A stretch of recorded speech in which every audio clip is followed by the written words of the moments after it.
Hi, my name's Sacha, and I'm going to show you how to make sauerkraut. It's very inexpensive, and as many of you will know, a very healthy thing to have every day if you can. It's it's what's called a fermented food, and it's really great for building up all the good, friendly bacteria in your gut. So I'm going to show you what you need first of all. I'm using a red cabbage, which is a lovely, bright, vibrant polyphenol. You can use any type of cabbage you like. You can also use some grated carrots or some other type of root vegetables. It's really up to you. You need a nice big bowl like this one, and you need some good quality sea salt like this, a teaspoon, and some jars. I'm using Kilner jars. They're very well designed for making sauerkraut. They have a nice shape, and then they have a top which has got a nice little valve in the middle there for releasing the gases when you're fermenting the food. But really you can use any type of jar you like, and if you don't have a top like I have, you can just use some muslin or an old dishcloth, and using an elastic band to go over the top. I've sterilised all of this in the dishwasher, and it's all nice and dry and ready to go. So that's it. And so I'm going to show you what you have to do. You just need to cut the little stalky bit out of the cabbage. I'm going to give this a nice fine chop. I'm going to chop it really finely into these nice fine ribbons. And I've prepared a lot already, so I'm just doing the last little bit here. So I find it's really nice to do it finely, because it comes out really nicely that way. So just chop, and nearly finished. The only slight problem with making it with red cabbage is you get red, very purple hands for a while, but it doesn't tend to stay around for very long. Here we go. So I'm just going to put this into my bowl, like that. And as you see, it's in there, and it's all very dry looking. And what I do is I'm going to put my salt in. So I've got just a quarter here, so I'm going to literally just put 1 teaspoon of salt in there.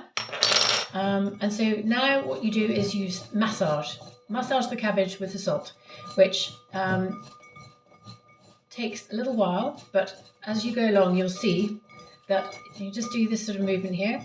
It's quite hard work on your hands, but it's really worth it. It takes about 10 to 15 minutes. So just this sort of movement for 10 to 15 minutes. And as you can see, it's already getting a little bit glossy there, but it's got a little bit way to go, because you want to have, in the end, a really nice, really glossy lot of red cabbage with a lot of water, a lot of juice coming out. So I'm going to leave that there for now and move on and show you what the end result is. So fast forward 10 to 15 minutes and you end up with this, which I prepared earlier. So as you can see, it's really nice and glossy. I hope you can see that now. And there's lots of juice sort of lingering at the bottom. So that's what you want to get. And it takes, 10 to 15 minutes max, I would say, depending on how fast you're going. And you really need to sort of give it a good squeeze with your hands. And next thing you do is you literally just spoon it in here. And you keep going, spooning it in like that into the jar. And again, I prepared another one to show you what the end product is like, just to make this quick. But you just keep spooning it in like that, and you keep sort of pressing it down so that it's nice and firmly down, and you really pack it in so that you end up with this nice layer of juice which just goes just above the cabbage, and you end up with this.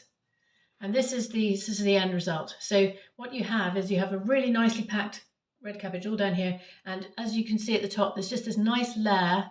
It's a bit foamy because it's going to settle down a bit, but this is a nice layer of water covering right around the top. And what I've done is I've pushed it down with this, and so that the cabbage is really nicely pushed down, and then the top goes on top, and it's very important for it to be tightly packed, so you have this layer of water, because that stops it from getting mouldy when it's fermenting. And then you literally just take this and put it somewhere really nice and cozy in your house. I've got a little boiler cupboard which I put mine in, and it takes about 2 to 3 weeks generally to ferment. And what you can do is you can check in on it every week or so, and you can even taste it to see if it's the desired sort of sourness for you. I find I like it when it's been fermenting for 2 to 3 weeks, but you may find that you don't like it quite as sour as that. And that's it. And when you've got it to the desired sour taste that you like, then you take it out of the cupboard and you take this top off. And you put on, I have another top which hasn't got a valve, it's just a normal top, and I just put that on, and then you pop it in the fridge and you just have it whenever you want. And that's it. It's as simple as that. So I hope you enjoy making your own fermented food at home, and you will definitely benefit health-wise.